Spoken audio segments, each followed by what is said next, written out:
Belakangan heboh putusan Mahkamah Konstitusi atau MK yang melawan putusan Mahkamah Agung atau MA terkait batas usia calon gubernur atau cagup dan calon wakil gubernur atau cawagup.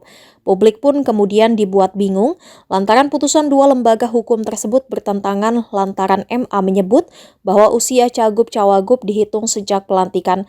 Sementara MK menilai usia cagup cawagup dihitung sejak penetapan calon di KPU RI. Publik menjadi lebih bingung lantaran kesimpulan Balik di Panja DPR RI menyebut bahwa keputusan MA yang dianggap lebih relevan. Lalu putusan mana yang terkuat di mata hukum? Ahli hukum tata negara Profesor Denny Indrayana pun buka suara terkait dengan kekuatan putusan MA dan MK. Menurut Denny, baik putusan MA dan MK tidak ada yang bisa menjadi acuan lebih kuat dari putusan lainnya.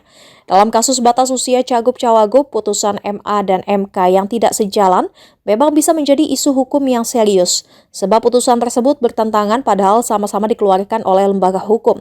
Namun dari kasus ini, kata Denny, publik bisa melihat dari historis pemilu yang pernah berlangsung di Indonesia, di mana dalam sejarahnya mulai dari Pilpres dan Pileg, usia pasangan calon atau paslon dihitung sejak penetapan paslon oleh KPU RI bukan saat pelantikan.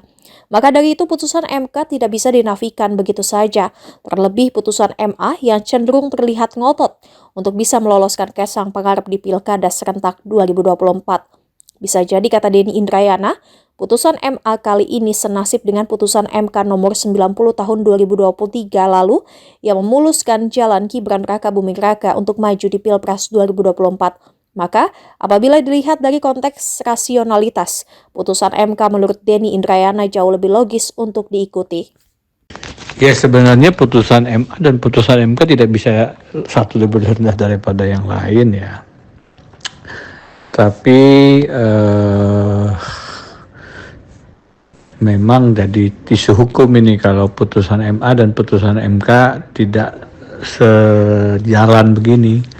Putusan MA-nya sejak pelantikan umurnya, putusan MK-nya sejak penetapan pasangan calon.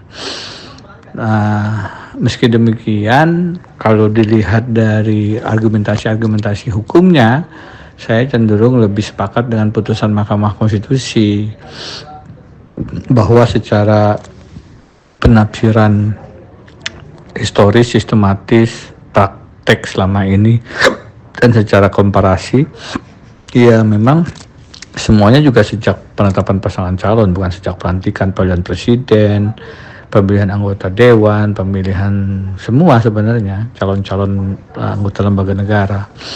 Jadi mestinya putusan MK itu tidak dinafikan begitu saja. Terlebih kita sama-sama membaca bahwa putusan MA yang sejak pelantikan itu sedikit banyak akan menguntungkan pencalonan Kaisang. Bukan tidak boleh, tetapi kalau kemudian memang itulah latar belakang hadirnya putusan Mahkamah Agung, ya ini kan sama dengan putusan MK 90 yang membuka ruang merubah syarat umur bagi Gibran. Jadi ya mestinya sih dalam konteks syarat umur ini putusan MK lebih punya dasar sosiologis dan konstitusional untuk dipatuhi.